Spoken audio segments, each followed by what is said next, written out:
financeira da história do Brasil. O que acontece quando um país desafia diretamente o sistema de sanções americanos? Vou mostrar os mecanismos de retaliação que os Estados Unidos têm à disposição, os precedentes históricos e por que essa decisão pode transformar o Brasil profundamente. Fiquem até o final, porque isso pode afetar cada real na conta de vocês. Em 1º de agosto de 2025, algo inédito aconteceu na política brasileira. Pela primeira vez na história, o ministro do STF foi sancionado pelos Estados Unidos sob a Lei Magnitsky. A reação foi imediata e desafiadora. Alexandre de Moraes declarou: o STF irá ignorar as sanções praticadas. Este relator irá ignorar as sanções praticadas e continuará trabalhando. Gilmar Mendes foi ainda mais longe. O STF não se intimidará diante das ameaças dos Estados Unidos e disse que a independência do Poder Judiciário brasileiro é um valor inegociável. O que vimos foi uma blindagem institucional completa. Luiz Barroso, presidente do STF, disse que a Corte seguirá firme no cumprimento de suas funções. Flávio Dino declarou total apoio. O próprio STF emitiu nota institucional defendendo Moraes. Até o Procurador-Geral da República, Paulo Gonet, e o Advogado-Geral da União, Jorge Messias, saíram em defesa. É uma solidariedade institucional que pode ter um preço financeiro devastador. Agora, imagine se o governo Lula, pressionado pela blindagem do STF, decida ir além das palavras. Imagine que obrigue os bancos brasileiros a descumprirem as sanções, que instrua o Banco Central a não colaborar com os bloqueios de ativos. Imagine que o Brasil oficialmente declare: não reconhecemos a Lei Magnitsky dentro do território nacional. Bancos brasileiros não cumprirão essas determinações. Isso não é ficção, é exatamente o que alguns países já tentaram fazer. E eu vou te mostrar exatamente o que aconteceu com eles. Quando o país desafia as sanções primárias da Lei Magnitsky, os americanos ativam algo que é chamado de Protocolo de Destruição Total. É uma segunda linha de ataque criada especificamente para quebrar países rebeldes. É como se fosse uma guerra em duas frentes. Primeiro, eles atacam a pessoa sancionada. Depois, atacam quem protege essa pessoa. E o Brasil inteiro pode acabar virando alvo disso. Vou explicar cada uma das armas dessa máquina de guerra financeira. A primeira arma são as sanções setoriais contra o sistema bancário brasileiro. É como se os americanos cortassem todas as artérias que ligam o Brasil ao sistema financeiro mundial. O mecanismo funciona assim: eles criam uma lista negra secundária. Se bancos brasileiros conscientemente descumprirem sanções do Magnitsky, entram automaticamente nessa lista. E aqui está o truque perverso: não precisam sancionar todos os bancos, basta sancionar 2 ou 3 bancos. Imaginem o Banco do Brasil sendo incluído na SDN List. Resultado, o banco não pode fazer mais correspondent banking com qualquer banco americano. Não pode processar pagamentos em dólares, não pode participar de financiamentos de comércio exterior. Mas a coisa fica ainda pior. Por causa da regra de contaminação, qualquer banco brasileiro que fizer negócios com o Banco do Brasil sancionado também fica sob suspeita. É como uma doença que se espalha pelo sistema inteiro. 48 horas, todos os grandes bancos brasileiros estariam isolados. Itaú, Bradesco, Santander, todos cortados do sistema financeiro global. É a morte clínica do sistema bancário nacional. Protocolo de escalada automática. Aqui está o que torna essa arma tão terrível. Ela tem escala automática. Os americanos criaram um protocolo que funciona como uma máquina de guerra sem piloto. No dia 1, o primeiro banco é sancionado. No dia 3, bancos correspondentes americanos cortam relação. No dia 7, sistemas de pagamentos internacionais bloqueiam transações. No dia 15, bancos europeus cortam relações por medo de contaminação. No dia 30, o sistema bancário brasileiro está completamente isolado. É uma máquina que funciona sozinha, não precisam de nova decisão política. Tudo acontece automaticamente. E aí entra um efeito dominó tecnológico, o apagão digital. A segunda onda de ataques vem pelas empresas de tecnologia. E aqui está onde a coisa fica verdadeiramente aterrorizante. Amazon Web Services hospeda 60% da infraestrutura digital dos bancos brasileiros. Microsoft fornece sistemas operacionais para quase todos eles. Oracle roda base de dados. Cisco conecta as redes. VMware virtualiza todos os servidores. Quando um país é marcado como não compliance com sanções, essas empresas entram em pânico total. Não porque odeiam o Brasil, porque tem terror de perder acesso ao mercado americano. A Amazon fatura 500 bilhões de dólares por ano, sendo que 70% disso vem dos Estados Unidos. Ela não vai arriscar esse negócio para proteger alguns bancos brasileiros. É uma matemática simples. Vou descrever exatamente como seria o apagão tecnológico. Na semana 1, o serviço de hospedagem da Amazon anuncia revisão de compliance, que é um eufemismo para vamos ter que cortar vocês. Bancos brasileiros têm 30 dias para migrar de servidores. Na semana 2, a Microsoft cancela as licenças de Windows Server. A Oracle bloqueia atualizações de segurança e a Cisco para com suporte técnico. Na semana 3, a Google bloqueia as APIs de pagamento. A Apple remove os aplicativos bancários dos sistemas da App Store. Samsung Pay para de funcionar. Na semana 4, toda a infraestrutura tecnológica dos bancos brasileiros está em colapso. Até o Pix pode parar de funcionar com isso. Cartões de crédito, então, nem se fala. Quase todos de bandeira americana, a internet bem que completamente sai do ar. É como se alguém desligasse a eletricidade de todo o sistema financeiro nacional simultaneamente. Meu Deus.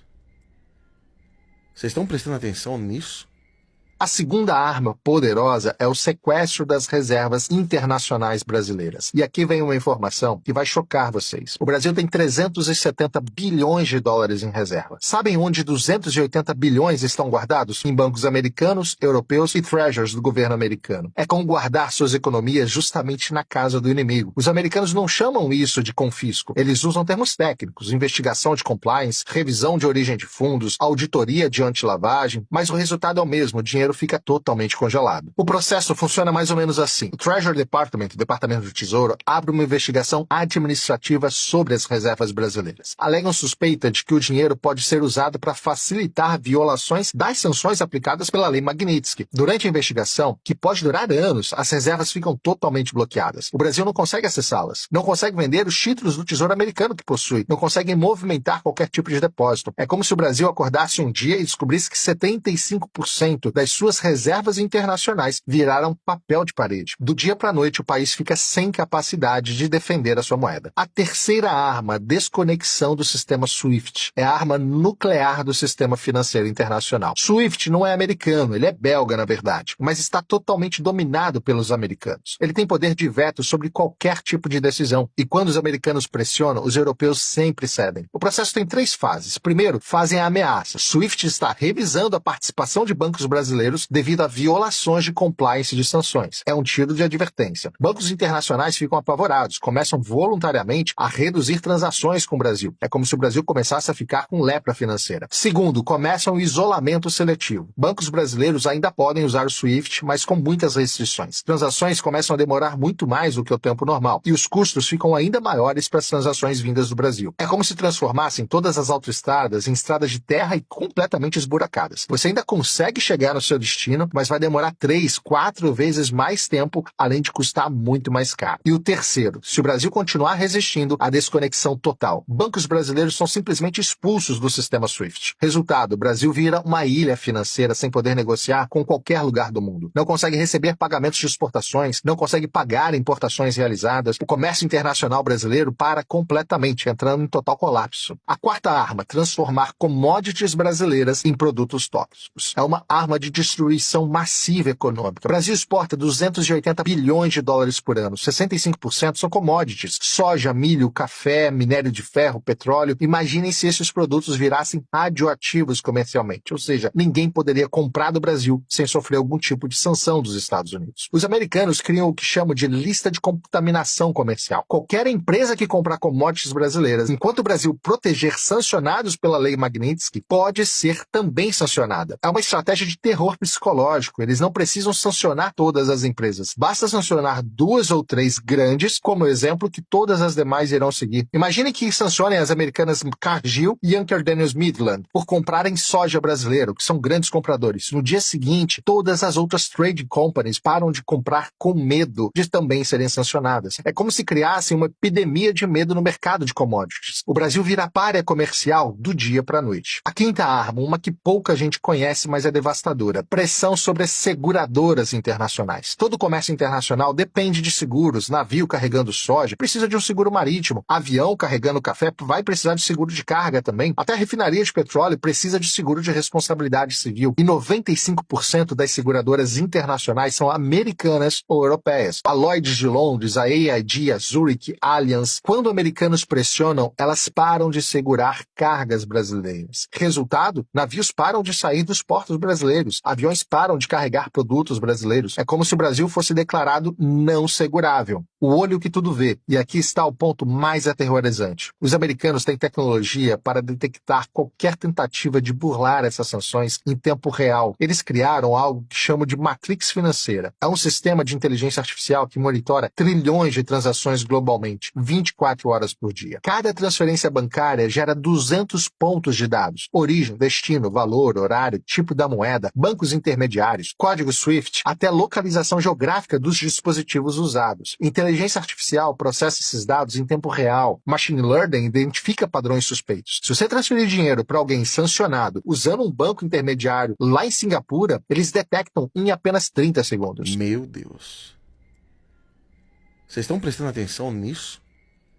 Mas vai além da tecnologia. Eles criaram uma rede de informantes digitais. Exchanges de criptomoedas, por exemplo, reportam transações suspeitas. Fintechs vão compartilhar dados de compliance e até empresas de cartão de crédito também viram espiões. É como se cada transação financeira no mundo fosse monitorada por um exército de algoritmos e também de delatores digitais. Para entender o poder dessa arma, veja o que fizeram com a Rússia em 2022. Em 72 horas, destruíram a economia russa. No dia 1, sancionaram os bancos russos. No dia 2, cortaram acesso ao SWIFT. No dia 3, congelaram 300 bilhões em reservas do Banco Central Russo. Resultado? O rublo desvalorizou 50% em uma semana. A inflação disparou 20%. O PIB do país contraiu 8% só no primeiro ano. E aqui está o detalhe principal. A Rússia teve 15 anos para se preparar para essas sanções. Criou sistemas alternativos, acumulou ouro, fez parcerias com a China e, mesmo assim, a economia russa foi praticamente devastada. Vou dar exemplos mais detalhados de países que desafiaram o sistema americano. O caso do Irã, a lição de resistência. Entre 2010 e 2018, o Irã tentou resistir às sanções nucleares, criou um sistema bancário alternativo, usou permuta de mercadorias e até criou uma moeda digital própria. Os americanos responderam com sanções secundárias massivas, cortaram qualquer empresa que fizesse negócio com o Irã do sistema financeiro americano. O resultado veio em números. O PIB iraniano caiu 25% em 5 anos. A moeda se desvalorizou 90%. As importações caíram 80%. O país quase entrou em um colapso social. Só em 2018 o Irã capitulou e aceitou negociar um acordo nuclear. Mesmo assim, muitas sanções continuam até hoje. Outro caso da Venezuela, uma morte lenta. Venezuela tentou proteger funcionários sancionados usando bancos privados e empresas estatais. Os americanos escalaram gradualmente. Primeiro sancionaram Maduro, depois ministros, depois toda a PDVSA, que é a principal estatal petroleira da Venezuela, além do Banco Central e finalmente toda a economia venezuelana. O resultado disso é mais do que conhecido, né? O PIB venezuelano caiu 75% em 8 anos. A hiperinflação destruiu a moeda. 7 milhões e meio de venezuelanos deixaram o país, o que é 25% de toda a população. A Venezuela hoje é um cadáver econômico. Hoje produz apenas 10% da sua capacidade, o que antes eram 3 milhões de barris de petróleo por dia, hoje são apenas 300 mil. Já o caso da Coreia do Norte, um isolamento eterno. A Coreia do Norte criou um sistema financeiro paralelo mais sofisticado que existe. Bancos em Macau, empresas fantasmas em Hong Kong, até hackers cibernéticos para roubar dinheiro. Americanos simplesmente declararam: qualquer banco que toque em dinheiro norte-coreano será banido do sistema americano. Resultado: isolamento financeiro total há mais de 20 anos. O país só sobrevive porque China viola as sanções secretamente. Mesmo assim, a economia está em colapso permanente. A lição desses casos é clara: não importa quais alternativas você crie. Se os americanos decidirem te quebrar financeiramente, eles vão conseguir. O sistema financeiro global é como uma teia de aranha gigante e os americanos estão no centro dela. Qualquer vibração na teia, eles vão sentir. Qualquer movimento suspeito, eles vão atacar. O Brasil está completamente vulnerável. Mais vulnerável que o Irã, mais vulnerável que a Venezuela e mais vulnerável que até mesmo a própria Rússia. Isso porque a nossa economia é totalmente integrada ao sistema americano. Agora, vou simular exatamente o que aconteceria se o Brasil desafiasse as sanções Magnitsky. É um exercício de análise de risco que todo brasileiro precisa entender. Primeira semana, os americanos enviariam um ultimato formal. O Brasil tem 7 dias para instruir seus bancos a cumprirem as sanções contra Alexandre de Moraes ou enfrentará sanções secundárias. O governo brasileiro responde: não reconhecemos autoridade americana sobre nosso sistema judiciário. Os bancos brasileiros não cumprirão essas sanções. Wall Street Journal, Financial Times, Bloomberg começam cobertura 24 horas desse evento. Investidores internacionais entrariam em pânico imediato. O risco do país dispara. Na semana seguinte, as primeiras retaliações começam. Primeira onda de sanções secundárias. 3 bancos americanos cortam o sistema de correspondent banking com o Banco do Brasil, Bradesco e Itaú, os maiores do país. Resultado imediato disso, o dólar salta de 5,50 para 7 dólares em uma semana apenas. A bolsa despenca praticamente uns 30% e a fuga de capital supera os 20 bilhões de dólares. Empresas começam a cancelar importações aos montes, não conseguem mais obter cartas de crédito, por exemplo. Os portos param de receber navios que dependem de financiamento internacional. Na terceira semana, as empresas de tecnologia entram no jogo. Microsoft avisa que vai cancelar licenças de bancos brasileiros em 30 dias, Amazon suspende novos contratos com bancos brasileiros, Google bloqueia sistemas. Agora, vou explicar algo que nenhum político quer te falar. O preço humano real que os brasileiros pagariam se o governo decidisse proteger Alexandre de Moraes. Não é sobre economia abstrata não, tá? É sobre vida e morte. O primeiro impacto seria uma catástrofe sanitária sem precedentes. Eu vou te explicar por quê, não é exagero. E aqui está um dado que vai chocar vocês. O Brasil importa 95% dos ingredientes farmacêuticos ativos. Significa que 95% dos medicamentos vendidos no Brasil dependem de importações. Insulina para diabéticos, quimioterapia para pacientes de câncer, medicamentos para HIV ou remédios psiquiátricos. Sem acesso ao sistema financeiro internacional, laboratórios estrangeiros param de aceitar pagamentos brasileiros. É como se cortassem o oxigênio de um sistema de saúde nacional inteiro. Além disso, em relação a equipamentos médicos, seria ainda pior. O Brasil importa 80% dos equipamentos hospitalares. Marca-passos, desfibriladores, máquinas de hemodiálise, tomógrafos, respiradores. Imaginem hospitais com pacientes de UTI e os respiradores parando de funcionar porque não conseguem importar peças de reposição, por exemplo. Não conseguem pagar fornecedores estrangeiros. Cirurgias cardíacas canceladas porque não há como importar válvulas. Transplantes suspensos porque não há como pagar medicamentos anti-rejeição. Em 6 meses, teríamos uma crise humanitária comparável a uma guerra, praticamente. Milhares de mortes evitáveis por falta de medicamentos e equipamentos. Segundo impacto, a destruição do sistema alimentar brasileiro. E aqui um outro dado terrível. O Brasil importa 85% dos fertilizantes que usa. E sem fertilizantes, a produtividade agrícola despencaria pelo menos 60% em uma safra. Os preços dos alimentos disparariam. Arroz, feijão, carne, leite, tudo ficaria praticamente inacessível para a população mais carente do Brasil. Mas vai além da produção. O Brasil exporta 80 bilhões de dólares em produtos agrícolas por ano. Sem acesso ao sistema financeiro internacional, as exportações praticamente parariam.